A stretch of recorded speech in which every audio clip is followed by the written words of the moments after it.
Garwashi na kamfanin UK Entertainment fim ne da ke dauke da sabon labari wajen 'yan kallo mai dauke da sabon salo da ya fito da tsantsan rayuwar kunci da wasu zawarawa a kasar Hausa ke tsintar kansu bayan mutuwar mazajensu. Gurbacewar tarbiyya da gaza daukar nauyin iyali na wasu mazajen ke haifarwa.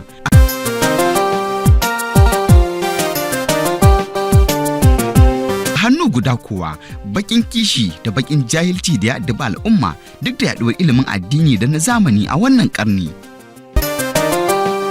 Haka zalika son duniya da son keta haddi kafin taimakawa mutane musamman ma mata da ya riga ya zama ruwan dare a wannan lokaci. Har wa yau fim din Garwashi cike yake da son zuciya game da son kai, kuma na san za ku yarda da ni.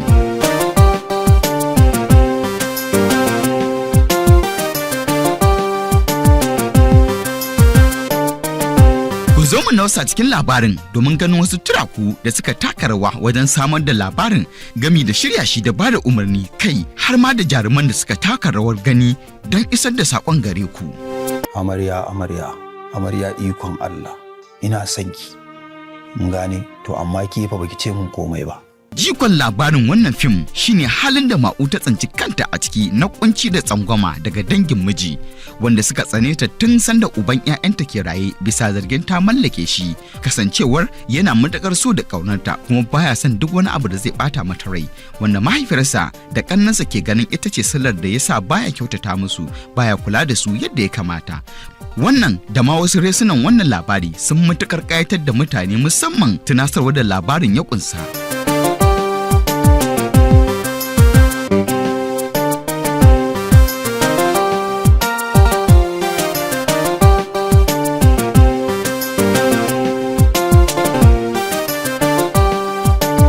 Shin bayan wannan labari kowa ba kowa bace face marubuciyar labarin, wato Fauziya D. Suleiman, wacce ta kasance marubuciya mai dogon zamani tun lokacin da littattafan Hausa ke kan ganiyarsu take basa capacity, wanda wannan ƙwarewa da ta samu da kuma gwagwarmayar tallafawa mata da marayu da marasa ƙarfi ya sa ta sake sanin halin da masu ƙaramin ƙarfi da zawarawa ke ciki.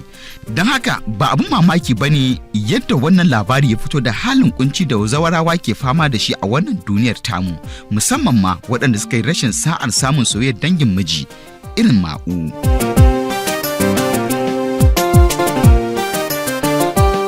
Mashirin fim ɗin Garwashi Umar UK fitaccen mai shirya fina-finai ne mai daɗaɗɗen tarihi wanda ya yi manyan fina-finai waɗanda suka fice kuma suka nishaɗantar gami da tunasar da al'ummar Hausawa.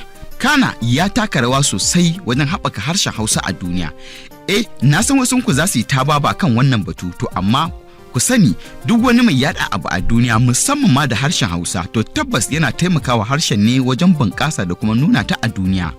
Umar UK ya yi ƙoƙari matuƙa gaya wajen samar da dukkanin wani abu da labarin ya zo da shi, kamar yadda marubuciya Fauziya D. Suleiman ta rubuto, kuma hakan ce ta sa saƙon da ake son isarwa al'umma ya shiga, musamman idan muka hadani da irin martanin da masu kallo suke yi, wato comment section, bayan sun kalli fim ɗin Garwashi.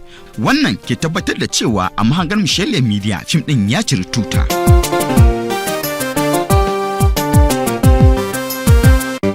Yasin Awal shine wanda ya bada umarnin wannan kayataccen fim mai suna Garwashi, wanda kowa ya san wannan suna a fagen shirya nagartattun fina-finai tun zamanin feature film, wato fina-finai masu gajeren zango wanda a zama ɗaya ake iya kalle shi tsaf har da neman ƙari. Yasin Awal ya shirya fitattun fina-finai kuma shine babban daraktan da kamfanin UK Entertainment ya fi aiki da shi tsawon shekaru. Fim ɗin Samati a Zazzau kusan shine fim ɗin Hausa na farko in ban manta ba wanda ya fara shiga Netflix. Ku gafarce ni idan na shiga wani layin. Awal na da ƙwarewar bada umarni kuma yana da dagiya na ganin cewa lallai duk abin da labari ya zo da shi an samar da shi, kuma hakan aka yi a fim ɗin Garwashi don masu kallo shaida ne an yi matuƙar ƙoƙari wajen isar da saƙon.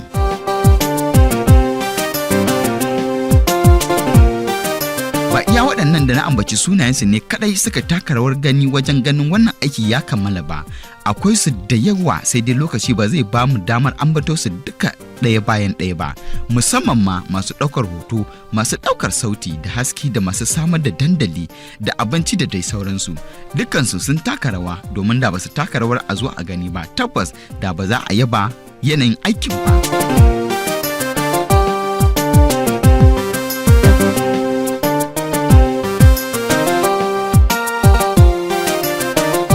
Idan muka dawo labarin gidan Malam Sani za mu ga cewa gida ne da ke cike da rashin tarbiyya da kuma rashin kunya fitsara wanda ya samo asali daga yadda mai gidan Malam Sani ya gaza sauke na wanda Allah subhanahu wa ta'ala ya dora masa. Rashin kulawa da 'ya'yansa musamman ma ciyarwa da kuma kula da iliminsu shine babban abin da ya tarwatsa tarbiyyar gidan. Domin kuwa duk ɗan da ke ciyar da kansa ba zai taɓa ganin girma ko martabar iyayensa ba. Domin a ganinsa sun watsar da tarbiyyarsa, sun watsar da nauyinsu domin gaza biya masa dukkanin bukatunsa. Babu nau'in hali mara kyau da babu shi a gidan Malam Sani. Kama daga ɓarawo, 'yar bariki, ɗan shaye-shaye, mutanen kirki da duk wani abin da ba a taɓa zato ba akwai a wannan gidan. Tabbas labarin gidan Malam Sani abu ne wanda ya daɗe da wanzuwa a ƙasar Hausa musamman ma Kano da kewayenta. Kuma wannan fim ya fito da shi ƙarara, muna fatan ganin ƙarshen abin da zai faru a wannan gida da kuma shi kansa Malam Sani musamman yadda ya ɗauko babban burinsa na ganin cewa ya ƙaro amarya domin ya auren jari. Ga kuma halin da 'yar Sama'u take ciki wanda a halin yanzu dukkanin kuɗin aurenta na a hannunsa kuma da shi Malam Sani ke ƙoƙarin yin aure da shi. Ina gantali ƴaƴanki da ba sa kwana a gida fa wasu suna sata. Ai na gode wa Allah gantali nake yi. Rawar da Atika ta taka da alakarta da mahaifinta da kuma mahaifiya abu ne wanda yake faruwa sosai cikin wannan al'ummar tamu. Da yawa yara mata sun fada sana'ar karuwanci ne saboda talauci da kuma ciyar da kai wanda yake da nasaba da gaza sauki nauyinsu da iyayensu maza suka yi. Jarumar ta taka rawar gani sosai wajen isar da sakon da labarin ta ya kunsa domin ta yi shi fiye da makima, sai dai akwai sauran rana a kaba akan wannan labari. Fatan mu dai mu ga abin da zai wakana a zango na gaba idan Allah ya ara mana yawan rai. Gidan Baba Lamu ma dai labari ne mai zaman kansa, gida ne da ke cike da jahilci na daga fannin addini da na zamani.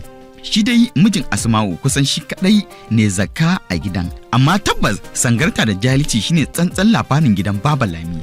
Tabbas dukkanin jaruman sun yi bajinta wajen samar da sama da abin da ake so a cikin labarin, kuma dama ƙwararru ne, ƙwarewarsu kuma ta yi tasiri wajen isar da wannan saƙo. Tabbas kishi halak ne, amma kuma idan ya tsananta yakan zama hauka. Mutumin kirki ne mai son ganin ya tallafa wa rayuwar Ma'u da 'ya'yanta, amma kash Allah ya haɗa shi da mace mai bala'in kishi da rashin yadda, wanda wannan kishi nata ya sa iliminta na addini da na zamani da kuma hankalinta gushewa ta yi ta saɓan Allah. Akwai dambarwa sosai a wannan gida musamman ma idan aka dawo zango na biyu.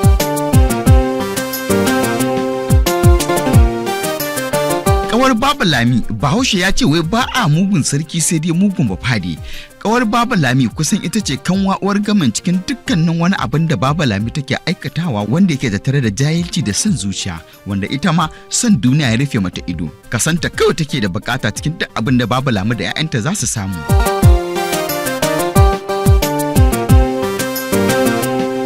Mardiya ita ce babbar ƙawa kuma abokiya kana aminiya ga Ma'u wacce ke kasancewa da ita tun sanda mijinta ke raye har zuwa bayan rasuwarsa, kuma duk halin da take ciki ita ke bata shawara da ma neman mafita. Ita ma Mardiya tana da labari shine na takura ko in ce tsangwama daga mahaifiyarta da sauran 'yan uwa da dangi sakamakon rashin aurenta da ta yi da wuri. A ƙasar Hausa duk sanda ƙawayen yarinya suka aure suka haihu ba tare da ita ta yi aure ba, to shikenan ba za ka taɓa raba ta daga bakin mutane ba da tambayoyi irin su yaushe za ki aure, wai ya dai har yanzu shiru ko baki da mashinshini ne. Wannan shine labarinta, sai dai ita ma da sauran kallo a zango na biyu.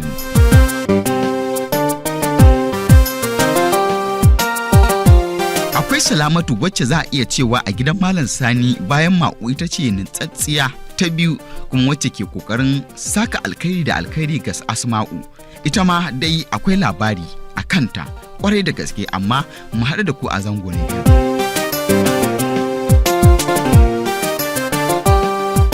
Za mu ci gaba da kawo muku sharhi akan fina-finan Hausa idan hali ya badu, har ma mu tattauna da jarumai ko masu shiryawa ko ba da umarnin fina-finan da muka kawo muku rubutu ko sharhi a kansu a wannan dandali. Muna fatan za ku yi subscribing tare da danna alamar ƙararrawa domin ganin shirye-shiryenmu a koda yaushe da zarar mun ɗaura su. mu haɗe da ku a zango na biyu na shirin garwashi domin ganin irin kayatattun labaran da za a sake shigo da su da kuma warwara kan kullun zargin da aka riga da aka yi a zango na farko da ma rikici da ke kokarin tasowa a gidan mudan da amaryarsa mai kishi. Haka zalika akwai fa labari a gidan Baba Lami, kada ku manta shi ma gidan Malam Sani akwai tasa. Mu haɗe da ku a zango na biyu idan hali ya bada kamar da na faɗa, za mu tattauna da jaruman da suka taka rawa a wannan fim da ma mai shirin fim ɗin da marubuta da kuma mai bada umarni, kai har ma da crew wato waɗanda suka taka rawa wajen ganin shirin ya riske ku. Mu haɗe da ku a zango na biyu.